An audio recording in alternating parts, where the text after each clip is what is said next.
አብ ወወልድ ወመንፈስ ቅዱስ አሐዱ አምላክ አሜን።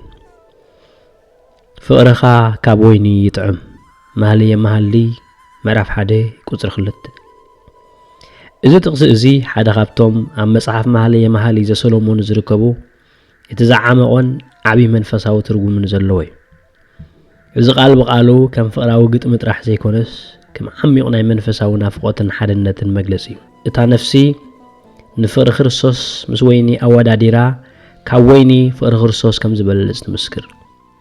መንፈሳዊ ትርጉሙ ወይኒ ንሕጊ ብሉይ ኪዳን የመልክት። እቲ ሕጊ ጽቡቕ እዩ፣ ንግዚኡ ከም ወይኒ ደስታ ይህብ፣ ንኃጢአት ይገልጽ ነበረ። ግናኸ ከምቲ ወይኒ ንሓቀኛ ጽምኢ ዘየርዊ እቲ ሕጊ ድማ ንነፍሲ ምድሓን ከም ጻላ ኣይክእልን እዩ። ፍቅሪ ክርስቶስ ግን ካብቲ ሕጊ ዝበለጸ ጥዑም እዩ፣ ምክንያቱ ድሕነትን ሓቀኛ ሓጎስን ይህብ። ወይኒ ንኩሉ ዓይነት ደስታ፣ ሃብቲ፣ ስልጣን ከምውን ሰብኣዊ ፍልስፍና ጥበብ የመልክት። እዚኦም ንግዚኡ ጥዑማት ይመስሉ ይኾኑ እንተኾነ ግን እታ ነፍሲ ንክርስቶስ ምስ ቀመሰት እዚ ኩሉ ጓሓፍ ከም ዝኾነ ትርዳእ። እቲ ካብ ክርስቶስ ዝርከብ መንፈሳዊ ሓጎስን ዕረፍትን ካብ ዝኾነ ይኹን ዓለማዊ ደስታ ኣዝዩ ዝበለጸን ዝጣዕመን ምዃኑ ድማ ትርዳእ። ኣብዛ ብጭንቀትን ናሃርን ዝመለት ዓለም ፍቅሪ ክርስቶስ ፍሉይ ዕረፍቲ ይህብ።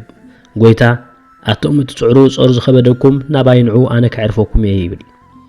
እቲ ናይ ልቢ ህድኣትን ኣብ መንጎ ማዕበል ህይወት ኮንካ እትረኽቦ ሰላምን መቐረቱ ፍቅሪ ክርስቶስ እዩ። ናይ ሰብ ፍቅሪ ምስ ግዜን ምስ ኩነታትን ወይ ምስ ረብሓን ክቀያየር ይኽእል እዩ። ፍቅሪ ክርስቶስ ግና ብናይ ዘለዓለም ፍቅሪ ኣፍቀርኩኺ ከም ዝበሎ ንዘለዓለም ዘይቅየር እዩ። ዋላ ኣብ ግዜ ድኻምን ውድቀትን ኣይሓድገናን እዩ። ፍቅሪ ክርስቶስ ንዝተሰብረ ልቢ ይጽግን፣ ንዝቆሰለ መንፈስ ይፍውስ። ሓጢአት ዘምጽኦ ናይ ሕልና ወቐሳን ጓህን ኣልዩ ብይቕርታን ብጸጋን ይትክኦ። ሓደ ሰብ ካብ ጾር ሓጢአት ናጻ ክኸውን ከሎ ዝስምዖ ሓጎስ ካብቲ ጥዑም ፍቅሪ ክርስቶስ ዝመንጨወ እዩ። እሞ ነዚ ፍቅሪ እዚ ብኸመይ ኢና ኸነስተማቕሮ ዘለና? እግዚአብሔር ሰናይ ምዃኑ ጣዕምን ረኣዩን። መዝሙር 34 ቁጽር 8